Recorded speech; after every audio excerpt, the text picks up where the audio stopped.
ST bus उभी राहिली की होते ट्रॅफिक जाम। परभणी जिल्ह्यातील जिंतूर तालुक्यातील बोरी येथे झालेल्या राष्ट्रीय महामार्ग क्रमांक 752 या राष्ट्रीय महामार्गावर बोरी बस स्टॉपवर एसटी बस उभी राहिली की संपूर्ण रोड आणि ट्रॅफिक जाम होत आहे।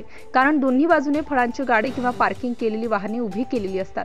त्यामुळे महामंडळाची एसटी बस उभी केली की मागे रांगाच रांगा लागतात। या बाबीकडे पोलीस प्रशासन लक्ष देईल का अशी चर्चा सामान्य जनता करीत आहे। एखाद्या वेळेस रुग्णवाहिका जर आली तर तिला पण थांबावे लागते। बस स्टॉप वरली संपूर्ण रोड मोकळा व्हायला पाहिजे, कारण जेणेकरून एसटी बसमध्ये प्रवाशांना बसण्याकरिता किंवा उतरण्याकरिता कुठलाही त्रास होणार नाही याची काळजी घेण्याकरिता बस उभी करायला मोकळी जागा हवी असते।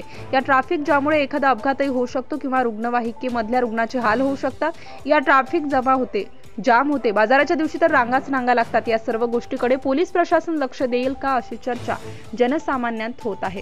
धुमाकूळ महाराष्ट्र न्यूज साठी परभणीवरून संतोष तायडे, परभणीकर। आपल्या परिसरातील ताज्या आणि महत्त्वाच्या बातम्या पाहण्यासाठी आजच आपल्या धुमाकूळ महाराष्ट्र न्यूजला YouTube वर सबस्क्राइब करा आणि बेल आयकॉन प्रेस करा।